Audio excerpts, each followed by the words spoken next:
तुलसी से संबंधित ये जो आयोजन है इसकी सारी रूपरेखा में आपको भारतीय संस्कृति के तत्व जगह जगह दिखाई देंगे। तुलसी की कविताओं पर मैं कोई बहुत बड़ा व्याख्यान दूंगी या कुछ बताऊंगी जिस कवि की उपयोगिता स्वतः सिद्ध है, आप क्या बताएंगे। इतनी सुंदर मधुर स्वर लहरियों को सुनने के बाद जिस तरीके से सालों बाद वो जीवित है और लंबे समय तक हमारे समाज में वो जीवंत बने रहेंगे। मेरे लिए माता पिता की तरह तुलसी भी जीवन की उस प्राथमिक इकाई की तरह रहे हैं जहाँ से मैंने बहुत कुछ सीखा और समझा, परिवार से, समाज से, और ऐसे आयोजन को प्रकल्प हैं जिनके माध्यम से हमें अपनी परंपरा का एक विहंगावलोकन करने का एक दृष्टिकोण मिलता है। तुलसी साहित्य पर जो मैं कुछ सोचती समझती रही हूँ, उसकी समय कम है तो मैं पॉइंट में अपनी बात रखना पसंद करूँगी। मेरे लिए तुलसीदास मानवीय दुर्बलताओं के सहज स्वीकार के तरह। अब दुर्बलताओं का स्वीकार क्या है? स्वयं तुलसी का स्वीकार और उनके राम का स्वीकार। अब अवगुण ही भरो, जब वे ये कहते हैं तो उस समय एक ऐसा कवि जो बचपन से असहायता में, भूख में, दारिद्र्य में पला हुआ है और जहाँ जिसके लिए दरिद्रता ही दशानन है और जिसके लिए मुझे तो छुदी तो जरूर पाए सुना जी, उसके लिए धर्म विचारों जो मोक्ष हैं वो भूरे पर पड़ी हुई दाल ही उसके लिए बहुत बड़ा मोक्ष है। जाना तो चारी फल चार ही चरण, धर्म अर्थ काम मोक्ष क्या है? ये चार चने भूखे से पूछिए भोजन का महत्व। तो तुलसी की भक्ति इस रूप में मेरे लिए स्मरणीय है। उनके जो राम है वो उस समय उपस्थित होने पर बिल्कुल वैसा ही व्यवहार करते हैं जैसे कोई सामान्य मनुष्य कर सकता है। बस सहज भ्रांतियों का एक शिकार से हो जाते हैं। जैसे संस्कृत में इसकी लंबी परंपरा रही है। असंभवम हीमम विदस्य जन्मम तथापि रामम निवृत्ताय। मित्रों, क्या युधिष्ठिर को युद्ध के खेल की अनिश्चितता का भान नहीं था? या राम को नहीं पता था कि स्वर्ण मृग की असंभाव्यता है तो नहीं हो सकता? लेकिन यहाँ तुलसी लिखते हैं, धाय राम सरासन साजी, कहाँ गई वो शील सौंदर्य और मेधा, निगम नीति शिव ध्यान न पावा, माया मृग पाछे सोई ध्यावा। तो राम का जो एक उदात्त चरित्र है, उसके अतिरिक्त तो राम के व्यक्तित्व की जो कमजोरियां हैं वह भी हमें एक बड़ा पाठ पढ़ाती हैं और मेरी दृष्टि में लोक जीवन का एक ऐसा पक्ष है जिस पर हमें विचार करना चाहिए। दूसरी बात, भौतिकता का पूरी तरह अस्वीकार है तुलसी साहित्य में, चाहे वो उनका व्यक्तिगत जीवन हो, तकनीक करने का जो एकत्व हमें दिखाई देता है। तुलसी समेत लगभग मुंह में लिप्त जो मनुष्य है वो दशरथ की तरह मृत्यु को और कैकेयी की तरह अपयश के घातक बनते हैं। दशरथ को राम से मोह है और उनके वियोग में वो प्राण त्याग देते हैं। ऐसे ही धृतराष्ट्र को मोह है दुर्योधन से और एक पूरा महायुद्ध के रूप में विपदा को आमंत्रित करने का। तो ये मित्र हमें समझाते हैं कि भारतीय संस्कृति में यदि हमारे यहाँ द्वेष एक दूसरे को जलाता है, घृणा जलाती है, तो राग भी कोई कम युद्ध कराने वाली चीज नहीं है। हमारे यहाँ पर द्रव्येश दोषवत की जो भावना रही है, मुझे तुलसी साहित्य में स्थान स्थान पर उसका अवलोकन होता है। तीसरी बात, भारतीय हमेशा सत्य की खोज का उपक्रम करती है और यहाँ पर सत्य की अनुभूति ही पर्याप्त नहीं है। सत्य की अनुभूति के साथ सत्य की अभिव्यक्ति है। क्या जरूरत थी जब तमाम रामायणें लिखी जा चुकी थी तो तुलसीदास को अपनी बात कहती है। वो कहते हैं, कवि न होऊं नहीं वचन प्रवीण हूँ, सकल कला सब विद्या ही हूँ, तब सब जानत प्रभु प्रभुता सोई, तदपि कहे बिनु रहा न कोई। ये कहे बिनु न रहना, ये क्या है? कहे बिनु न रहना वस्तुतः प्राप्त ज्ञान में दूसरों को सहभागी बनाना है, दूसरों को साझीदार बनाना है। जो कुछ हमने सीखा बुद्ध की तरह उसे दूसरे को देना समाज का दाय है। ब्रह्म राक्षस होने से डरते हैं तुलसीदास। वो चाहते हैं कि हमने जो समाज से प्राप्त किया, नाना पुराण निगमागम सम्मतम है, उसे हम समाज को ही दान कर सकते। वो कहते हैं, शास्त्र सुचिंती तो पूरी देखी है, भूप सुसेवी तो बस नहीं देखी।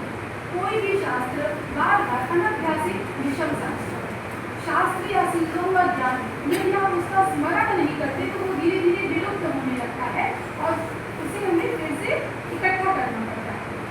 तीसरी बात, तुलसी की भक्ति है क्या और ये किसकी प्रस्तावना है? मित्रों, मेरे लिए तुलसी की भक्ति प्रथम भगत ही संतन कर सकता है।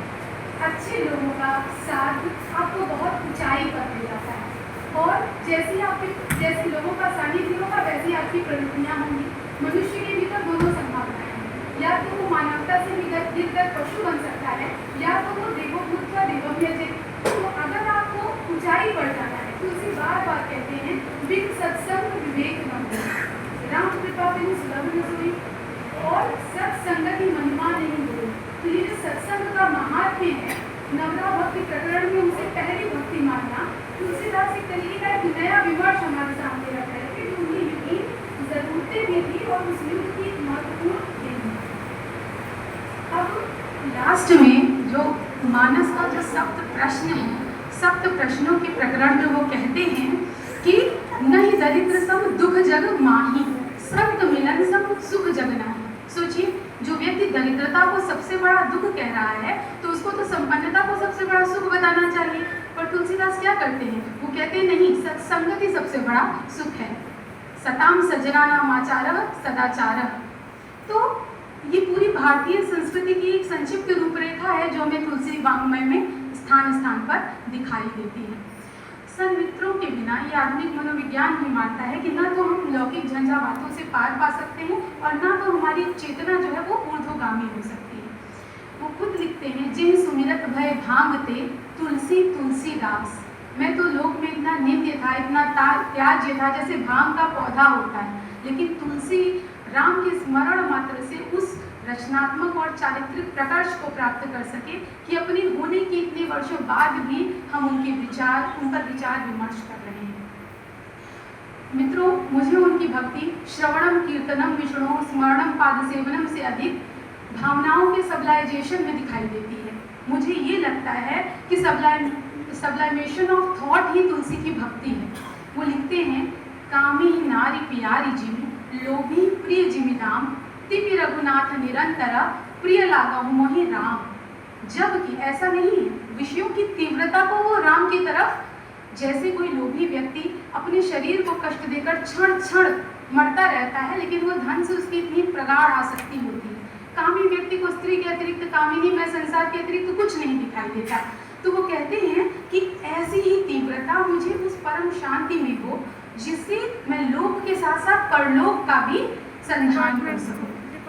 तुलसी इस पापमय दुनिया के बरक से काल्पनिक प्रति संसार रचने का स्वप्न देखते हैं। कोई भी दैहिक, दैविक और भौतिक ताप नहीं है जिससे वे मुठभेड़ नहीं करते। उनका ये जो स्वप्न है वो वर्तमान की दुरावस्था से उपजा है। वर्तमान की दुरावस्था को देखकर ही वे राम प्रताप विषमता खोई का स्वप्न देखते हैं। इसी हिंदी विभाग में जून 2023 में रामचरितमानस के 450 वर्ष पूरे होने पर मानस का महत्व विषय पर शंभुनाथ जी का एक व्याख्यान हुआ था, जिसमें उन्होंने कहा था, तुलसी को न चंदन से समझ सकते हैं, न कीचड़ से, न फूल से समझ सकते हैं, न शूल से। उन्हें तो बस उनकी रचना से गुजरकर ही समझा जा सकता है। एक किस्म की सहृदय बुद्धि परखता चाहिए तुलसी काव्य को समझने, पढ़ने और गुनने के लिए। मुझे ये समझ में नहीं आता कि भारत की जो विभाजन प्रेमी बौद्धिकता है वो क्यों दो भिन्न भिन्न विचार और अभिरुचि वाले कवियों को आपस में बाइनरीज का निर्माण करती है और उनकी तुलना करती है। इस तुलना का आधार क्या है? वे तुलसी को अगड़ों के और कबीर को पिछड़ों के मसीहा कहते हैं। उनसे मैं ये प्रश्न करना चाहूँगी कि भारत से लैटिन अमेरिकी देशों को जो लोग गए, वो यूपी बिहार के जो पिछड़े मजदूर थे, वे अपने साथ मानस की ही प्रति क्यों ले गए? तमाम वेद पुराण, उनसे पहले कबीर हो चुके थे, दादू रज्जब, उनकी भी तो रचनाएं ले जा सकते थे। क्या कारण था कि उन्हें राम कथा में वो अपनापन दिखाई दिया और वाल्मीकि रामायण में नहीं ले गए? उपलब्ध था, वे ले गए अपने साथ रामचरितमानस की प्रति। तो क्या ये केवल अध्ययन सौकर्य के कारण था? क्या ये केवल भाषा ज्ञान के कारण था? अगर ऐसा होता तो उनके सामने एक लंबी परंपरा थी संतों की, भक्तों की, लेकिन संभवतः राम के श्रमशील सौंदर्य में उन्होंने अपने संघर्ष की एक झलक पाई। उन्हें लगा कि एक राजकुमार जो दर दर भटक रहा है, उसी के तरीके हमारा भी जीवन संघर्षशील हो चला है। तो इस बारे में मैनेजर पांडे का एक कथन है, अच्छी और बड़ी कविता वह है जो संकट के समय याद आए, और रामचरितमानस इस कसौटी पर पूरी तरह खरी उतरती है। कठिन परिस्थितियों में काम आकर यह कविता मंत्र बन जाती है। और तुलसी उत्तर भारत के सबसे ज़्यादा उद्धृत किए जाने वाले कवि। मित्रों, गिनाने के लिए रामकथा के बहुत पाठ हैं। अकेले A.K. रामानुजन ने 300 से अधिक पाठों का वर्णन किया है। 300 रामायणास में वाल्मीकि रामायण, आध्यात्म रामायण, तमिल रामायण, कंब रामायण, कृतिवास रामायण। पर आप खुद विचार कीजिए कि सर्वाधिक व्याप्ति किसकी है। शायद इसके बारे में मुझे अधिक कहने की आवश्यकता नहीं है। तुलसी की काव्य व्यूधा पर शुक्ल जी से लेकर रामविलास शर्मा तक, उनके बाद विश्वनाथ त्रिपाठी से लेकर नंदकिशोर नवल तक तमाम देशी और विदेशी विद्वानों ने Camille Bulcke, Growse, Grierson, Doniger, Smith, वरानिको और जाने कितने नाम हैं इस सूची में, जिन्होंने पूरे देश और विदेश से इस पर काम किया और वो कृतकार्य हुए। तुलसी अपनी रुचि, गति, मेधा और दक्षता के कारण प्रभावित करते हैं। यदि वे परंपरावादी हैं, शास्त्रों के ज्ञाता हैं, शास्त्र ज्ञान में निष्णात हैं, रचना चातुर्य और वैदग्ध्य उनमें प्रबल है, कवियों के शिरोमणि हैं, अपने समय की सभी काव्य शैलियों और काव्य प्रकारों तक उनकी पहुंच है, तो